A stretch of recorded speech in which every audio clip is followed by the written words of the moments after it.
ప్రతి ప్రేమ జంట సీతారాములు కాకపోయినా వాళ్ళు గెలిపించడానికి మాత్రం నువ్వే ఉండాలి.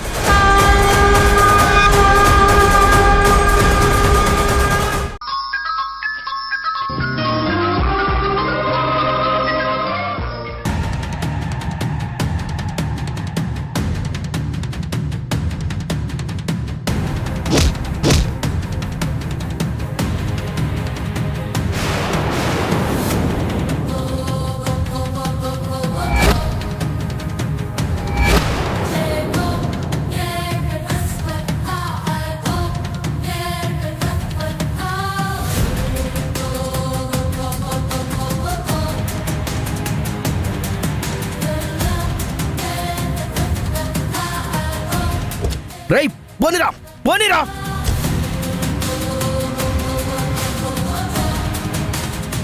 లేరా సార్ మనం అనుకున్నదేంటి, మీరు చేసేదేంటి? నేను నీతో పాటు పారిపోవడానికి రాలేదురా, నిన్ను పట్టించడానికి వచ్చా. రా.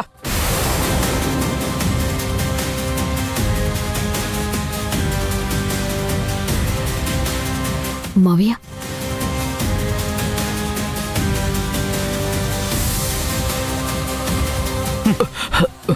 ఎస్ఐ గారు, నేను పారిపోలేదు, పారిపోతున్నోండి పట్టుకున్నా.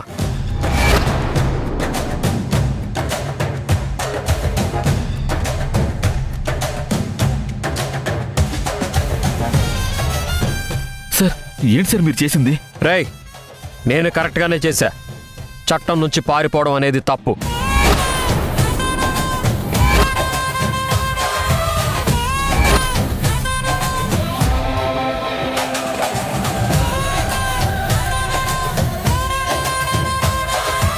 ఎస్ఐ గారు వెళ్దామా? పదండి పదండి అయ్యా.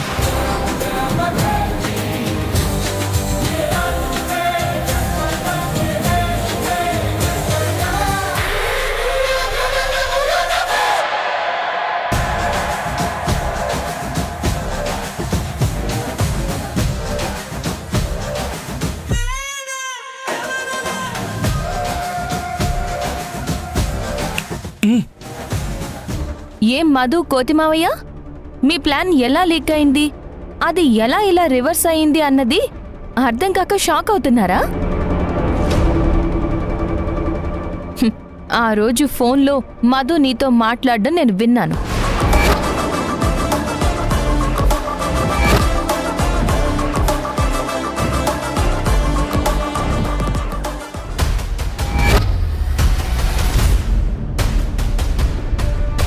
అంటే మనం చెప్పినట్టుగా శ్రీనివాస్ ప్లాన్ కరెక్ట్ గా వర్కౌట్ చేశాడన్నమాట.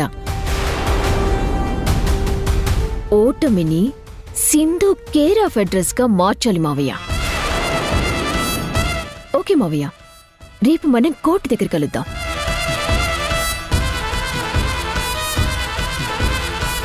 సింధు, నా ప్రాణం తీయాలని చూసావు కదా, ఇప్పుడు నీ ప్రాణానికి ప్రాణమైన యష్ని టోటల్ గా లేకుండా చేయబోతున్నా.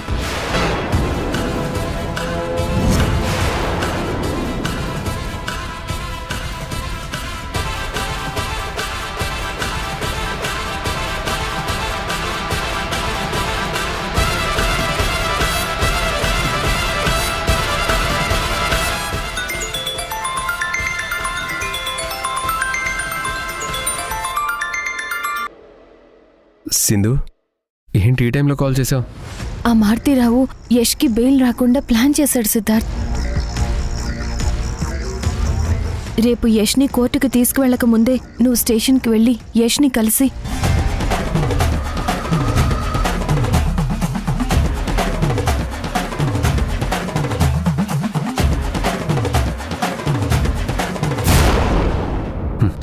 అలాగే సింధు, నేను రేపు ఎర్లీ మార్నింగ్ స్టేషన్కి వెళ్ళి యష్కి విషయం చెప్తాను. సరే ఉంటాను.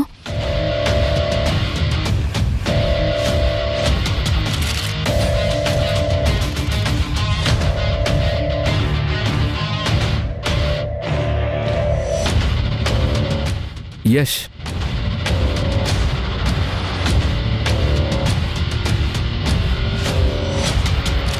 నీకు ఒక ఇంపార్టెంట్ విషయం చెప్పాలి, అందుకే వచ్చాను. ఈరోజు కోర్టు దగ్గర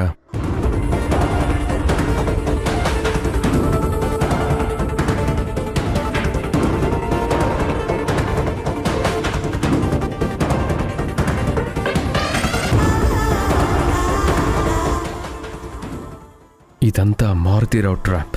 నువ్వు అస్సలు నమ్మద్దు. జాగ్రత్త. అలాగే సిద్ధార్థ్. వస్తాను.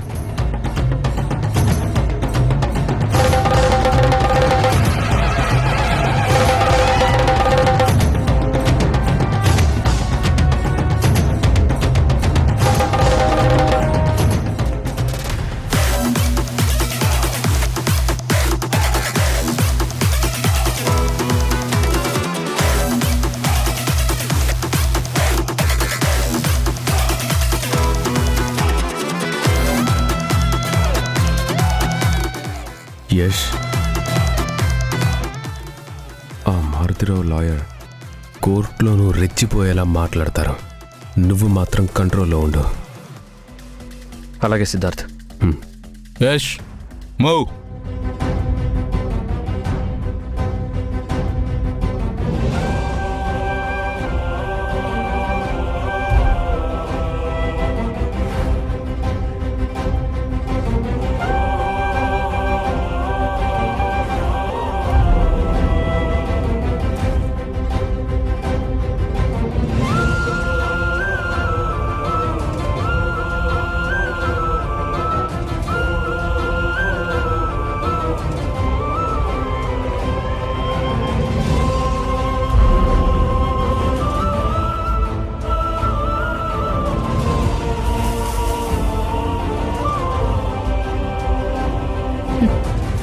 ఏదో ప్లాన్ చేసావంటే సరిపోదు కోతిమామ.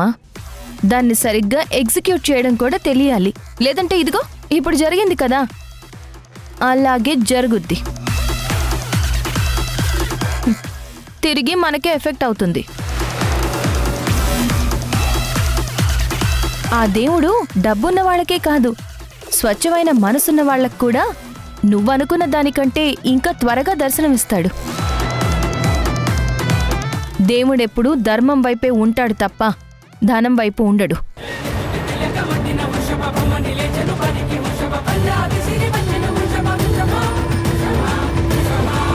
అత్తయ్య, ఏంటి మావయ్య ఇలా జరిగింది? ఎంతైనా సింధు ఈ దేవ కూడలే కదమ్మా. ఈ దేవ చెడు కోసం బ్రెయిన్ వాడతాడు, ఆ సింధు మంచి కోసం తెలివి వాడింది. మంచి చెడు ఫైట్ చేసుకుంటే ఫైనల్గా గెలిచేది మంచే కదా మేడం. ఇప్పుడు ఇక్కడ అదే జరిగిందన్నమాట. నోరు మీర పులే. నువ్వేం టెన్షన్ పడకమ్మా మధు. కోర్టు బయట సింధు గెలిచింది, కోర్టు లోపల మనమే గెలుస్తున్నాం.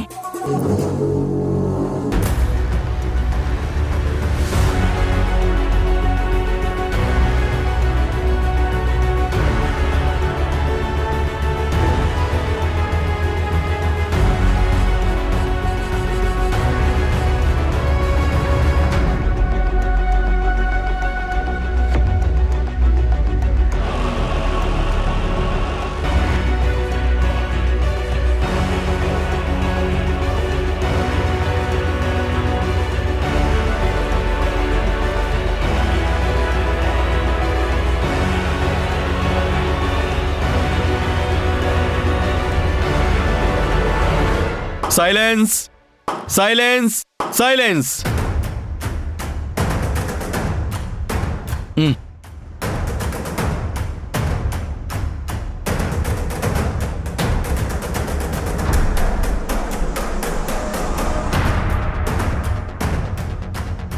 ముద్దాయిని ప్రవేశపెట్టండి.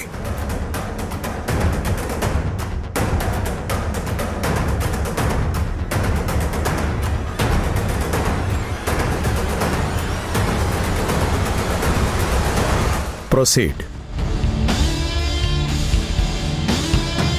యువర్ ఆనర్, ఆ బోనులో ఉన్న యష్ అనే ముద్దాయి మిడిల్ క్లాస్ వాళ్ళ సొంతింటి కలను ఆసరా చేసుకుని మార్కెట్ ధర కంటే తక్కువ ధరలో సొంతింటిని కట్టిస్తామని ఆశ చూపించి జనాల దగ్గర డబ్బులు కట్టించుకొని ప్రాజెక్ట్ స్టార్ట్ చేస్తున్నట్టుగా జనాల్ని నమ్మించి కనీసం ల్యాండ్లో లేఅవుట్ కూడా వేయకుండా జనాల్ని మభ్యపెట్టి ప్రాజెక్ట్లో ఫ్రాడ్ చేసి కోట్ల రూపాయలు స్కామ్ చేసి జనాల్ని మోసం చేసి ఇప్పుడు చేతులెత్తేశాడు. I object your honour. నా క్లయింట్ జనాల్ని మోసం చేయడానికి ఈ ప్రాజెక్ట్ స్టార్ట్ చేయలేదు. మధ్యతరగతి వాళ్ళ సొంతింటి కలని నెరవేర్చాలనే సదుద్దేశంతో మాత్రమే ఈ ప్రాజెక్ట్ని ప్రారంభించాడు.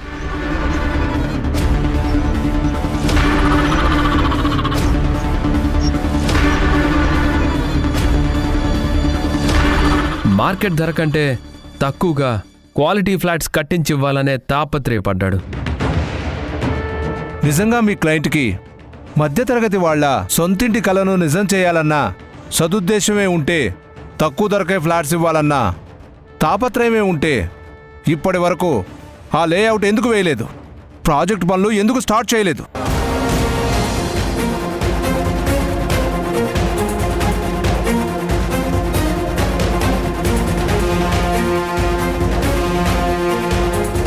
ప్రాజెక్ట్ స్టార్ట్ అయి ఇన్ని రోజులైనా ఎందుకింత జాప్యం జరిగింది? యువర్ ఆనర్, నా క్లయింట్ సొంత వాళ్ళని నమ్మి వాళ్ళకి ప్రాజెక్ట్ అప్పచెప్పడం వల్ల వాళ్ళు చేసిన తప్పుల వల్లే ఇంత లేట్ అయింది your honour. No your honour, ఈ ప్రాజెక్ట్లో సొంత వాళ్ళంటూ ఎవ్వరూ లేరు. వన్ అండ్ ఓన్లీ యష్ మాత్రమే ఈ ప్రాజెక్ట్ని డీల్ చేశాడు.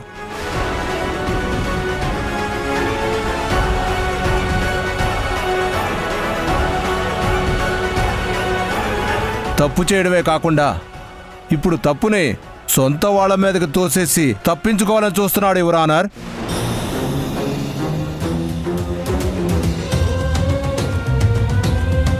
ప్రాజెక్టులో జరిగిన ప్రతి ట్రాన్సాక్షన్ ముద్దాయి పేరు మీదే జరిగిందనడానికి సాక్ష్యం.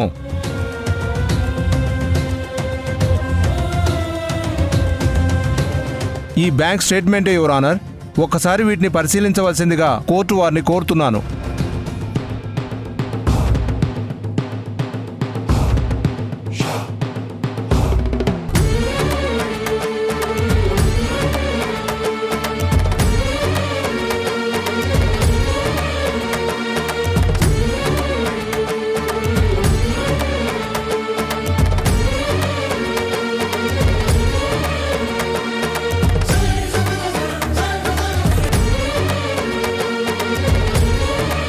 ఈ ముద్దాయి చేసిన మోసం తట్టుకోలేక సొంతింటి కల నెరవేరలేదన్న బాధతో వీళ్ల ప్రాజెక్టులో ఫ్లాట్ బుక్ చేసుకున్న మోహన్ అనే వికలాంగుడు ఆత్మహత్య చేసుకున్నాడు యువర్ ఆనర్.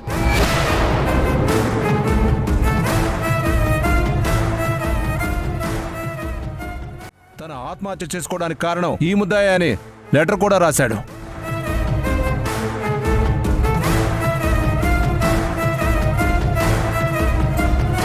దీన్ని కూడా తమరు పరిశీలించవలసిందిగా కోరుతున్నారు యువర్ ఆనర్.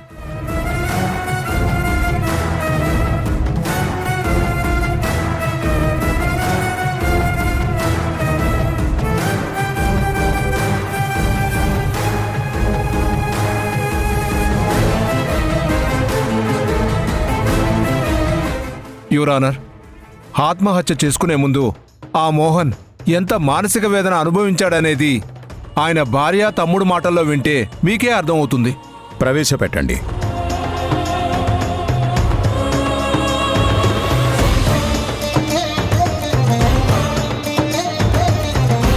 సుమతి, సుమతి, సుమతి.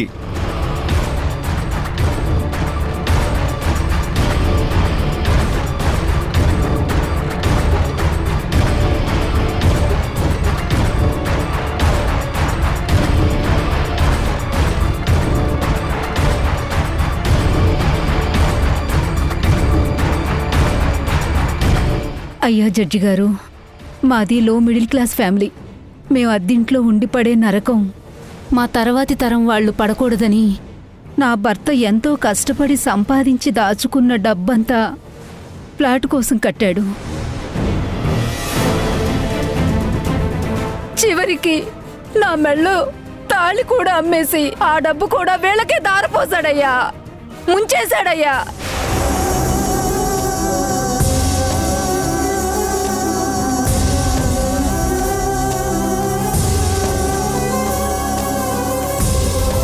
మమ్మల్ని నిలువునా మోసం చేసి ఈ దుర్మార్గుడు ముంచేశాడయ్యా.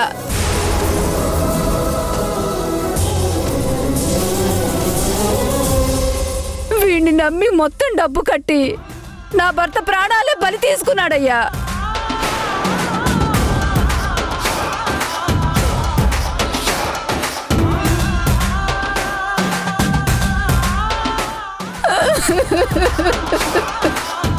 నా పసుపు కుంకాలని నాకు లేకుండా చేశాడు.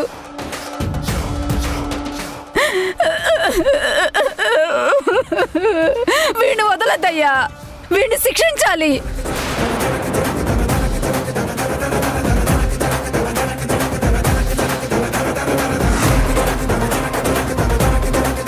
కఠినంగా శిక్షించి మాకు న్యాయం చేయండి అయ్యా, మాకు న్యాయం చేయండి అయ్యా.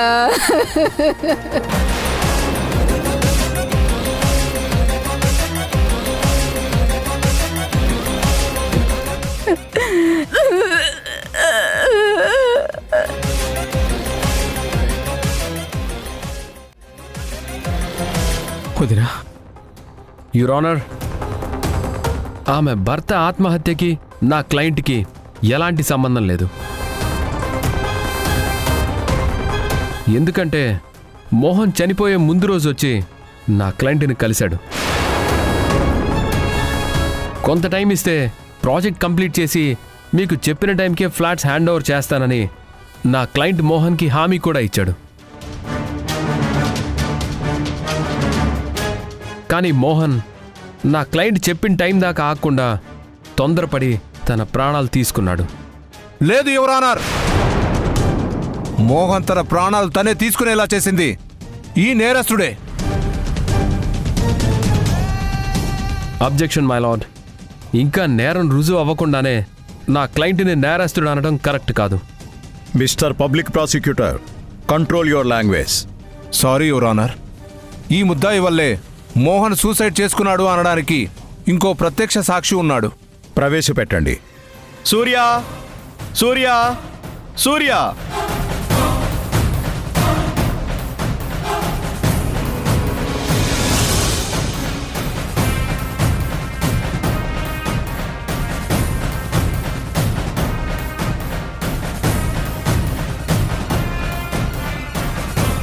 నమస్కారం జడ్జి గారు.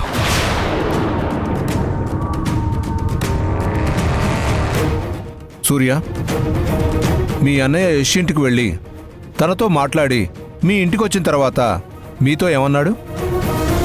ఇంటికి రాగానే మా అన్నయ్య ఒక్కసారిగా ఏడ్చేశాడు.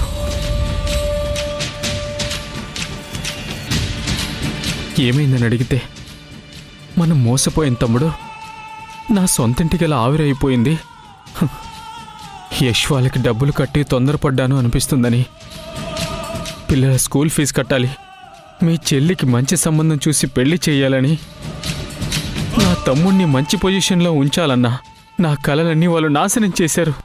నేను చావడం తప్ప నా కళ్ళ ముందు ఇంకేం కనిపించట్లేదని మా అన్నయ్య ఎంతో బాధపడ్డారు సార్.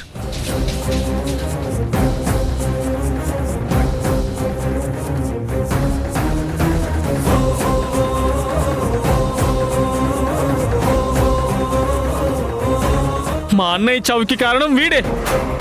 వీడిని ఉరి తీయండి సార్, ఉరి తీసి పారేయండి సార్. Order, order, order. ఇక మీరు వెళ్ళొచ్చు.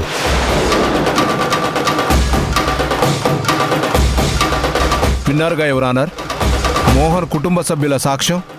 వీళ్లే కాదు యువర్ ఆనర్, ఈ ముద్దాయి చేతిలో మోసపోయిన ఎంతో మంది సాక్ష్యం చెప్పడానికి సిద్ధంగా ఉన్నారు.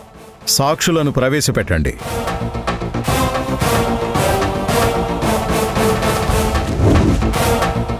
నమస్కారం సార్.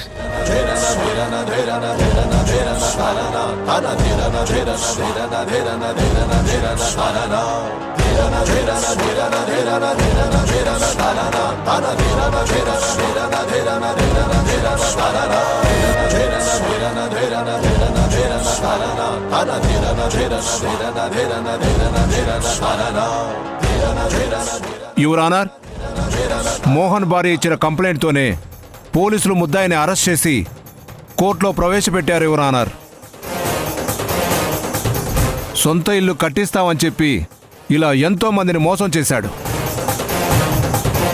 ఇప్పుడు వాళ్ళ బతుకులు రోడ్డు పాలయ్యాయి. ముద్దాయి ఉద్దేశపూర్వకంగానే ఇదంతా చేశాడు. లేదు యువర్ ఆనర్, నా క్లయింట్ ఇదంతా ఉద్దేశపూర్వకంగా చేయలేదు. ప్రాజెక్టులో ఫ్రాడ్ జరిగిందన్న మాట నిజమే, కానీ చేసింది నా క్లయింట్ కాదు, వేరే వాళ్ళు యువర్ ఆనర్.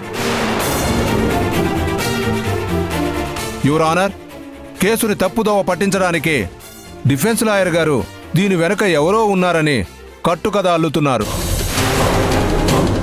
దీని వెనుక ఎవ్వరూ లేరు యువర్ ఆనర్. ఉంది ఈ ముద్దాయి ఒక్కడే.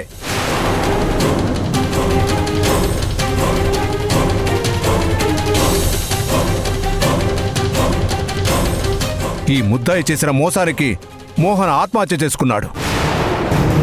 ఇలా ఇంకొకరి ప్రాణం తీసుకోకముందే మోహన్ కుటుంబానికి జరిగిన అన్యాయానికి ఇంకో బాధిత కుటుంబానికి జరగకముందే ఈ ముద్దాయిని కఠినంగా శిక్షించాలని, బాధితుల కుటుంబానికి న్యాయం జరిపించాలని కోర్టు వారిని కోరుతున్నాను. యువర్ ఆనర్, నేనే తప్పు చేయలేదు. నా నిర్లక్ష్యం వల్లే తప్పు జరిగింది. కానీ నన్ను అన్యాయంగా కావాలని ఈ తప్పుడు కేసులో ఇరికించారు. Order, order. మిమ్మల్ని మాట్లాడమని చెప్పినప్పుడే మీరు మాట్లాడాలి. డిఫెన్స్ లాయర్ గారు, ఫైనల్గా మీరు చెప్పేదేమైనా ఉందా? ఉంది యువర్ ఆనర్. ఇందాక కోర్టు బయట ఏం జరిగిందో అందరితో పాటు మీరు చూశారు. కోర్టులో ప్రవేశపెడితే తనకు శిక్ష పడుతుందని భయపడి పారిపోతున్న శ్రీనివాస్ అనే ముద్దాయిని నా క్లయింట్ ఎంతో రిస్క్ చేసి అతన్ని పట్టుకొని పోలీసులకు అప్పచెప్పాడు.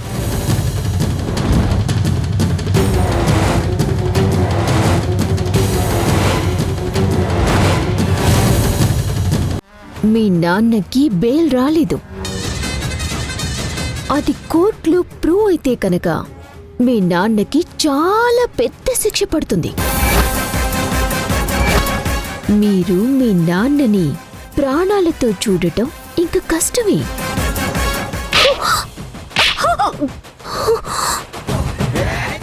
పిల్లలు బాధపడతారని నేను మాట్లాడకుండా సైలెంట్గా ఉంటే నువ్వేంటే రెచ్చిపోతున్నావు?